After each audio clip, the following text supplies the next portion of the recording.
तो हम बात कर रहे थे बड़े बूढ़ों, बाबों और सयानों की बातों की बात, या यूं कह ले कि बड़ी बातों की बातें कर रहे थे हम, क्योंकि इन बड़े लोगों की बातें भी बड़ी हुआ करती हैं, या जिसे हम पंजाबी में कहते हैं कि वड्डी गल। तो फिर कुछ वड्डियां गल्लां करते हैं और देखते हैं कि बड़े बंदों ने क्या बड़ी बड़ी बातें लिखी हैं। आगे हमसे मुखातिब हुआ जा रहा है कि आप जब भी किसी डेरे पर किसी बुजुर्ग से मिलने के लिए जाएं तो आप लाशऊर में एक एक टेस्ट जरूर जहन में लेकर जाते हैं। एक मीटर होता है जिस पे आप उसको परखने की कसौटी पे ला रखते हैं कि मैं देखूं ये आदमी कैसा है। आप अक्सर ये कहकर चले आते हैं कि यार वहां गए थे, वहां तो कुछ भी नहीं मिला, वो तो कुछ नहीं है। अपने मयार के साथ आदमी चेक करता है, लेकिन जब आप पूरी तलब के साथ इम्तिहान पास करने का अंदाज इख्तियार किए हुए जाएं, तो फिर आपको इन खाकस्तरों में अजीब किस्म के लाल मिल जाते हैं। शायद वो, ये भी कहा जाता है कि हीरा हमेशा कोयले की कान से ही बरामद होता है।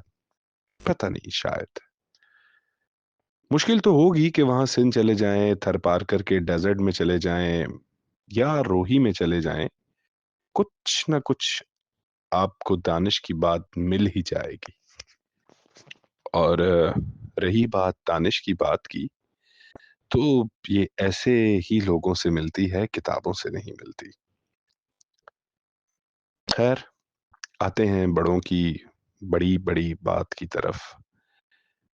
तो मैं अर्ज कर रहा था कि जाविया, बावजूद इसके कि ये असल जाविया नहीं है, लेकिन इसकी खूबी, इसकी स्पिरिट वैसे ही रखने की कोशिश की गई है। मानो जैसे आपसे मैं ये कहना चाहता हूं कि ये बड़े लोगों की लिखी हुई बड़ी बातें सिर्फ मुस्तार ली जा रही हैं।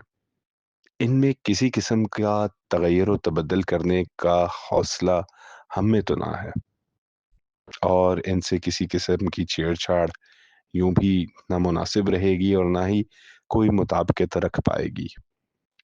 तो ये यही कोशिश की जाएगी कि जो लिखा है उसको बस आपकी समातों तक पहुंचा दिया जाए।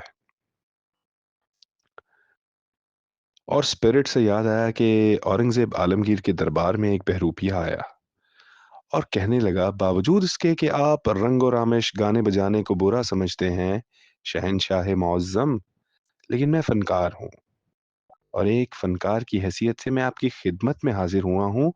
मैं बहरूपिया हूँ, मेरा नाम कुंदन बहरूपिया है, और मैं ऐसा रूप बदल सकता हूँ कि शहनशाह मुअज्जम, जिनको अपने इल्म पर बड़ा नाज है, मैं आपको भी धोखा दे सकता हूँ, और मैं गुच्चा देकर बड़ी कामयाबी के साथ निकल जाया करता हूँ।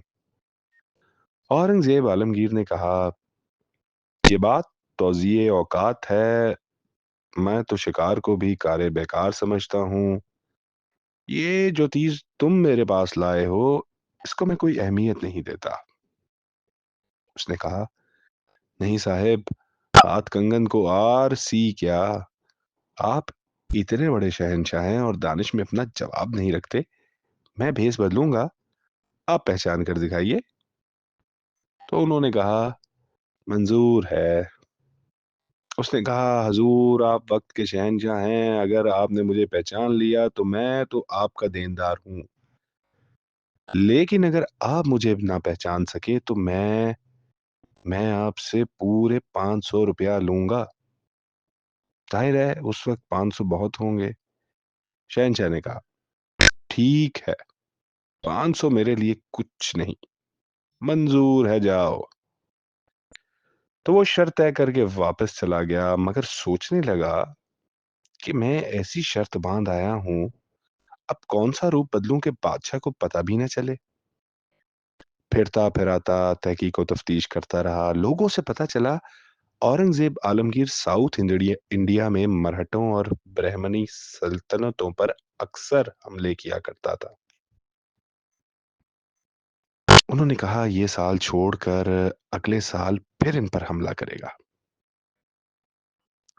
یہ خبر بہروپیے کو جو واقع نگار تھے انہوں نے بتائی.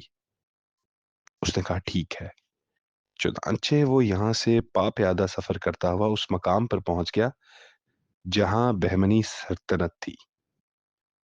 وہاں جا کر اس نے ایک بزرگ کا روپ دھارا، داڑھی بڑھائی، سبز کپڑے پہن لیے، بڑے بڑے من کے گلے میں ڈال دیے اور اللہ کی یاد میں ایسا مستغرق ہوا کہ بڑی دیر تک، بہت دور تک لوگوں کو اپنے سیر میں مبتلا کرتا رہا. ارد گرد کے جو لوگ تھے بابا پیر کی محبت میں گرفتار ہو گئے. لوگ آنے لگے اور طرح طرح کے چڑھاوے چڑھانے لگے. جیسا کہ ہمارے ہاں کا رواج ہے، دور دور تک اس کا نام آنے لگا، لیکن وہ بڑی استقامت کے ساتھ سال بھر اس ریاضت میں مصروف رہا جو بزرگ کیا کرتے ہیں. ایک سال بعد جب اپنا لاؤ لشکر لے کر اورنگزیب عالمگیر ساؤتھ انڈیا پہنچا اور پڑاؤ ڈالا تو تھوڑا سا خوف زدہ تھا. اور جب اس نے مرہٹوں کے پیشوا پر حملہ کیا تو وہ اتنی مضبوطی کے ساتھ قلعہ بند تھے جو اس کی فوجیں نہ توڑ سکیں.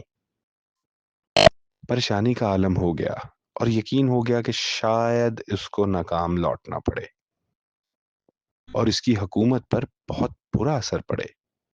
چنانچہ لوگوں نے کہا یہاں ایک درویش ولی اللہ رہتے ہیں، وہ سامنے ادھر درخت کے نیچے، آپ ان کی خدمت میں حاضر ہوں اور ان سے جا کر ڈسکس کریں، پھر دعا کریں اور پھر ٹوٹ پڑے.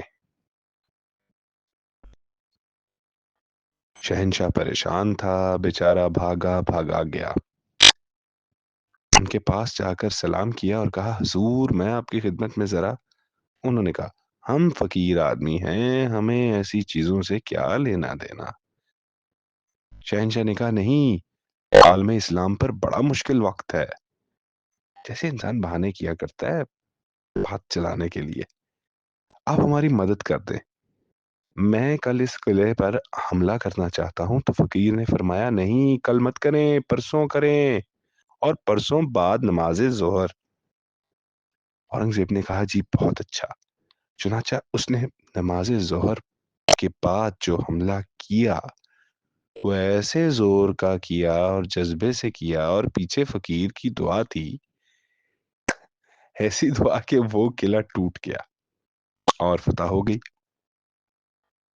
مفتوح جو تھے وہ پاؤں پڑ گئے. بادشاہ مرہٹوں کے پیشوا پر فتح مند کامران ہونے کے بعد سیدھا درویش کی خدمت میں حاضر ہوا. باوجود کہ وہ ٹوپیاں سی کے اور قرآن لکھ کر گزارا کیا کرتا تھا، لیکن سبز رنگ کا بڑا سا عمامہ پہنتا تھا، بڑے زمرد اور جواہر لگے ہوتے تھے. اس نے جا کر عمامہ اتارا اور کھڑا ہو گیا دست پستہ کہ حضور یہ سب آپ کی ہی بدولت ہوا. اس نے کہا نہیں، جو کیا اللہ نے کیا ہے. انہوں نے کہا میں آپ کی خدمت میں کچھ پیش کرنا چاہتا ہوں حضور. درویش نے کہا نہیں، ہم فقیر لوگ ہیں. اس نے کہا دو بڑے قصبے، آپ آج کل کی مثال لیں تو جیسے شاید اکاڑا اور پتوں کی، یہ دو بڑے قصبے میں آپ کو دیتا ہوں، اور یہ زمین آئندہ 5-7 پشتوں کے لیے ہر طرح سے آپ کے پاس رہے گی. اس نے کہا بابا یہ ہمارے کس کام کی ہیں ساری چیزیں، ہم تو فقیر لوگ ہیں، یہ چیزیں ہمارے کس کام کی ہیں، آپ کی بڑی مہربانی. اورنگزیب نے بڑا زور لگایا لیکن وہ نہ مانا اور بادشاہ مایوس ہو کر واپس آ گیا. اس نے اپنے تخت کے اوپر بیٹھ کر ایک نیا فرمان جاری کیا. جب شہنشاہ فرمان جاری کر رہا تھا عین اس وقت کندن بہروپیہ اسی طرح من کے پہنے آیا. شہنشاہ نے کہا حضور آپ یہاں کیوں تشریف لے آئے؟ آپ مجھے حکم دیتے میں آپ کی خدمت میں حاضر ہوتا.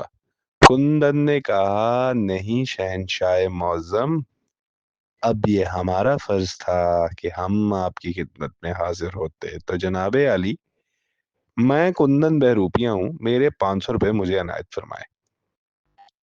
उसने कहा तुम वो हो?